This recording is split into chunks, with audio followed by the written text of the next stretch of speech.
All right.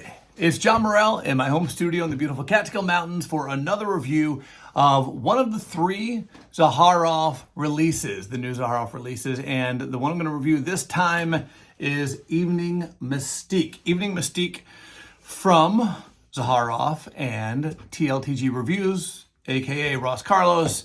And I love the attention to detail in this. This is Act 2. Business Over Pleasure, Act 2. The original fragrance that Ross and Zaharoff created was Business Over Pleasure, which I loved. I loved the iris in that. There's a lot about that fragrance I love. I wore it a lot to work, actually. This fragrance to me is a departure from that. I've seen some reviews that compare them a bit. Surprising me. I know they both have Tuscan iris, but this does not smell anything like that to me. It's a complete departure and to be worn on completely different occasions. Again, my opinion. So this is, I neglected to mention the perfumer on the last fragrance I reviewed. So I apologize. That maybe is a little disrespectful. So I will on this. Claude Deer was the perfumer on this, which I believe also created. I don't know if Claude Deer did Ross's last one or not. Not 100% on that. But anyway, this is 25% perfume extract. Top notes, angelica root, coriander, carrot seed. Heart notes, cypress, incense, juniper berries, Florentine iris. Rose. Bottom notes, olibanum, which I believe is also considered frankincense. So it's also an incense. Cedar, myrrh, vetiver, patchouli, musk, orchinox. All right, so the bottle is pretty darn amazing. Pretty darn amazing. Check that out. I mean, this is an amazing bottle. Just gorgeous. Absolutely gorgeous. And so I really enjoy it. Now, I've been wearing this a lot. I've been testing these out. I mean, I've worn only these fragrances pretty much since I ended up getting the three. And because I've been really, now this, as I mentioned, I try to wear them everywhere. This one I did not try to wear to the gym. Absolutely not a gym fragrance. So I didn't even bother trying to wear this to the gym. I can tell you that it would last through the gym. This to me is really a fantastic fragrance. This is the kind of fragrance I really crave sometimes. Like there's been times where I'm online and I'm just going, okay, what is the best incense fragrance? Because I love incense, and especially this time of year, fall, winter.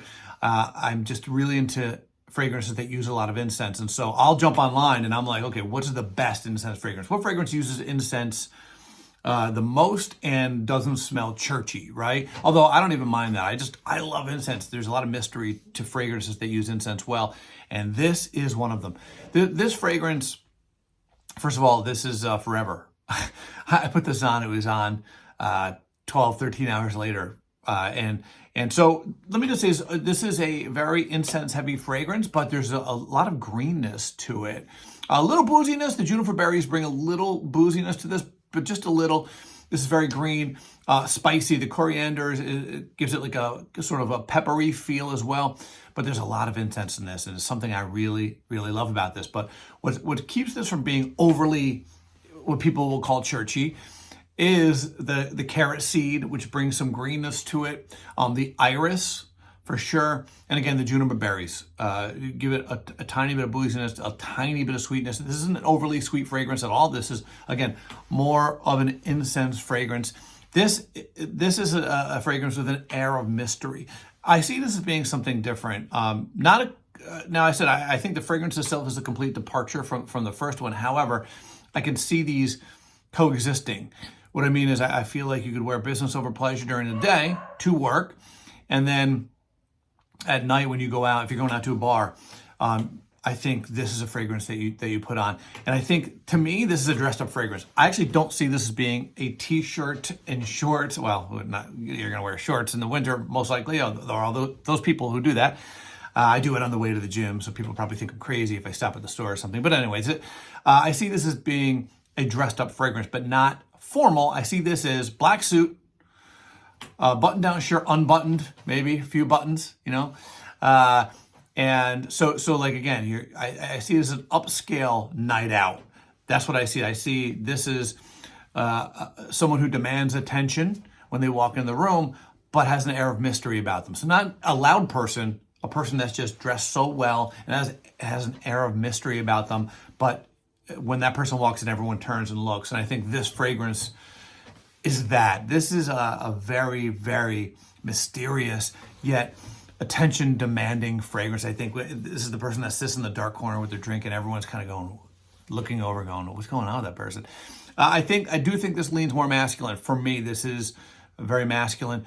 However, again, my wife loves this. I put it on. She likes incense fragrances as well, so I could see her wearing this. But I do think it's more masculine.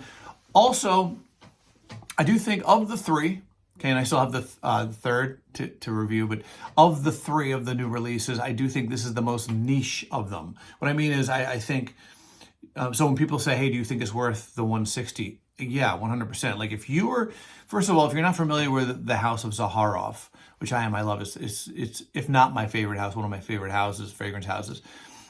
They put out just outstanding fragrances. All the fragrances, whether they have designer sensibilities or not, are always niche quality. But this to me has no designer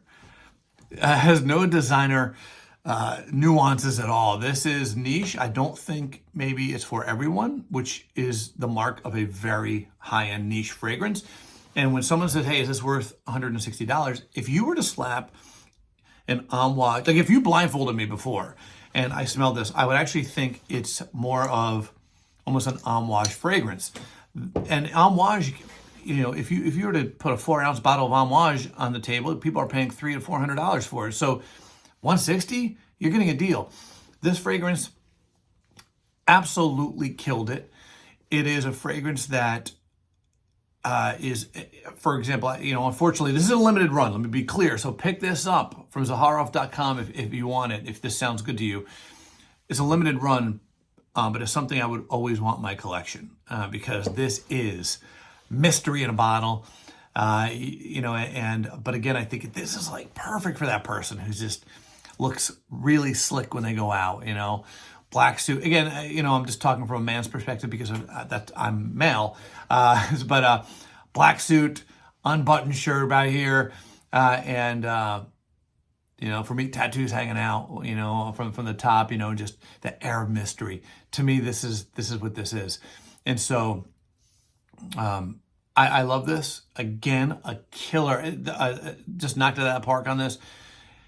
And yeah, if you get a chance, I would pick this up. If this sounds like up your alley, okay. If you like those mysterious, incense-heavy fragrances, but again, there's a little greenness to this, a tiny bit of sweetness, tiny bit of booziness, but mostly very incense-heavy and a little greenness.